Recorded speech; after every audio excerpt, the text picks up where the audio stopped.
conseillers municipaux, élites intérieures et extérieures, mesdames et messieurs, j'ai le devoir et le privilège de présider ce jour ici à Fumban, sur cette esplanade de la mairie, la cérémonie de lancement des activités marquant la commémoration de deux importants événements de portée continentale prévus le 10 août prochain. Il s'agit d'une cérémonie de lancement. Il s'agit, comme vous le savez déjà, de la 13e édition de la Journée africaine de la décentralisation et du développement local et de la 7e édition de la Journée africaine de l'enregistrement des faits d'état civil et de production des statistiques de l'état civil. Toute chose.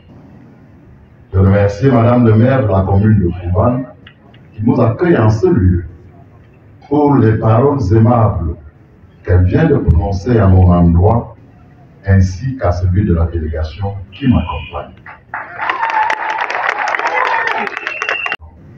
Pour exprimer l'appréciation du gouvernement de la République à tous les partenaires techniques et financiers pour leurs appuis multiformes au processus de décentralisation et à la modernisation de notre système national de l'état civil. Je souhaite exprimer ma sincère gratitude à toutes les populations riveraines de Fumban qui m'ont accueilli avec les traditions gracieuses du département du Nord. Cette chaleureuse marque d'estime témoigne à n'en point douter de votre engagement à soutenir les efforts du gouvernement dans le vaste chantier de la décentralisation et du développement local en cours, ainsi que dans la modernisation de son système d'état civil. Je tiens à remercier les médias, véritables partenaires dans la mise en œuvre de la décentralisation, en rendant compte avec professionnalisme et transparence des diverses initiatives engagées pour le développement local et national. Distinguées personnalités, mesdames et messieurs, et avec une pointe d'émotion que je me retrouve une fois de plus dans ce département qui rayonne par son illustre histoire, une nature accueillante et sa culture vivante et aussi, pourquoi ne pas le dire, par ses illustres filles et fils. Le choix de la ville de Fumban, vous vous en doutez, n'est pas fort. Terre ancienne de la municipalisation au Cameroun, Fumban symbolise à plusieurs égards le modèle de décentralisation camerounaise. Ce modèle, bâti patiemment sous l'impulsion du président de la République, concepteur et artisan infatigable de la décentralisation camerounaise. Croyez-moi, j'ai examiné les systèmes africains de décentralisation parce que c'est mon métier. Ils ne sont pas nombreux à afficher les atouts d'authenticité, de pertinence et d'efficacité sociopolitique qui sont les nôtres au Cameroun. Nos territoires, et celui de Fumban en premier lieu, et plus largement le département du Nord et la région de l'Ouest, sont le terreau d'une décentralisation dont l'un des traits distinctifs est le savant alliage entre la modernité politique et les traditions multiséculaires. La modernité politique s'y exprime par une vitalité de la démocratie locale jamais démentie. C'est par la prise en compte du genre. Fumban nous en fournit encore un bel exemple vivant à travers son maire, Madame Komaïno Damjo, véritable icône féminine de la décentralisation camerounaise. Le pluralisme partisan, perceptible dans les joutes électorales locales et dans les enceintes délibérantes communales et régionales de votre région, est exemplaire à maintes égards. Terre de tradition, terre par excellence du pouvoir traditionnel, le Nord et la région de l'Ouest ont toujours su faire de la chefferie traditionnelle un adjuvant indispensable de la décentralisation. Qui ne se souvient qu'en ces lieux qui nous accueillent, a officié pendant plusieurs décennies, de 1956 à 1992, à la fois comme maire et comme officier d'état civil, le défunt sultan Djimolou Seydou Njoya. L'empreinte de ce sultan mère n'est pas seulement dans les milliers d'actes d'état civil qu'il a signés et dont les détenteurs s'enorgueillissent, elle est aussi physique et multiforme dans l'aménagement urbain de cette belle cité. La chefferie dans la décentralisation a été formalisée à la faveur de la révision de la Constitution en 1996, avec la consécration d'une représentation du pouvoir traditionnel dans les conseils régionaux, ce qui renforce l'ancrage de la décentralisation dans les formes d'organisation sociale les plus anciennes de notre pays.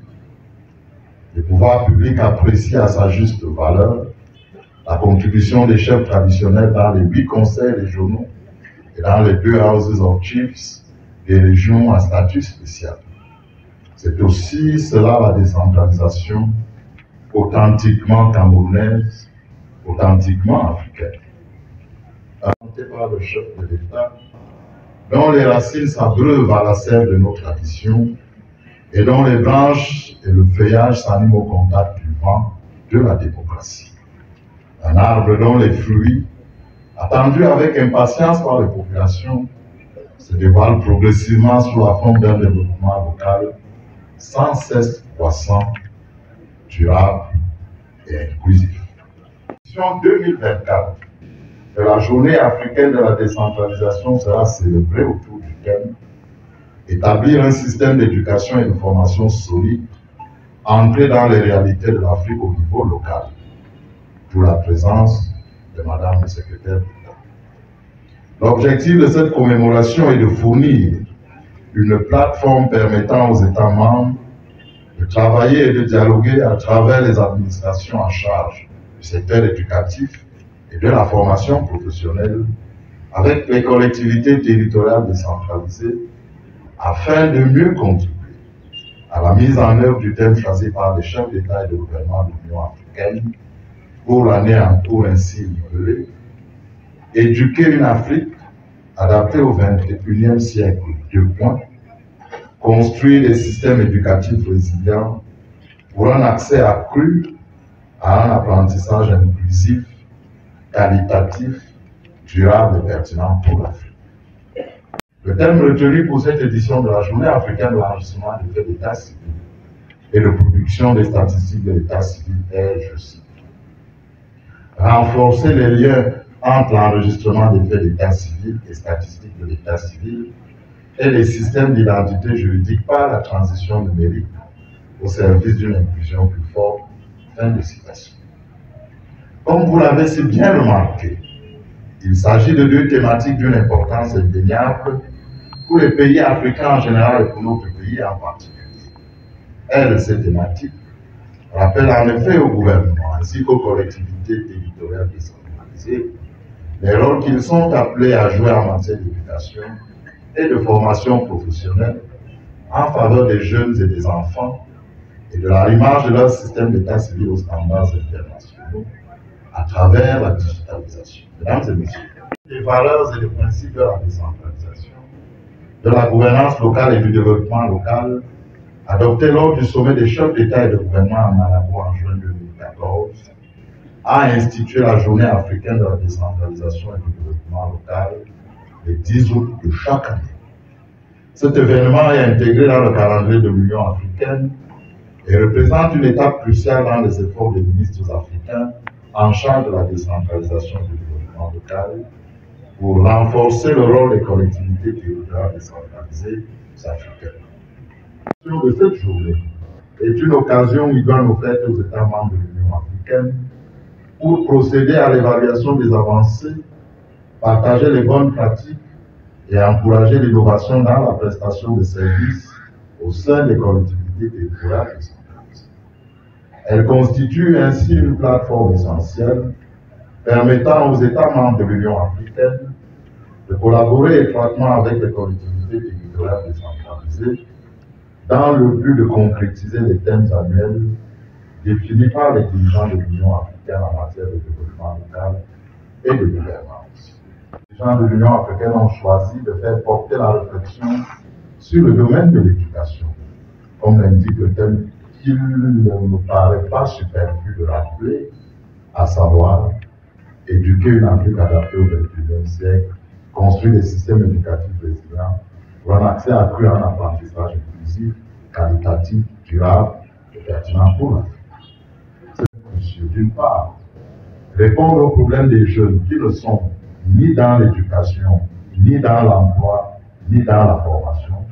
D'autre part, promouvoir l'alimentation scolaire, une question clé pour éduquer les jeunes à la production et à la consommation des produits locaux, contribuant ainsi à la souveraineté alimentaire de l'Afrique. Le directeur général du FECOM a fait l'honneur de m'associer plusieurs fois à des inaugurations des écoles où toutes ces valeurs sont promues avec le plein accord du ministre de l'Éducation de base. Monsieur le directeur général, j'ai bien entendu votre plaidoyer, Madame le secrétaire d'État au Guinée de la Terre. Je crois que nous allons un peu forcer la main aux collectivités territoriales décentralisées pour que les modèles nouveaux que vous avez décrits soient ceux qui aient la priorité sur les financements que vous donnez en matière d'éducation.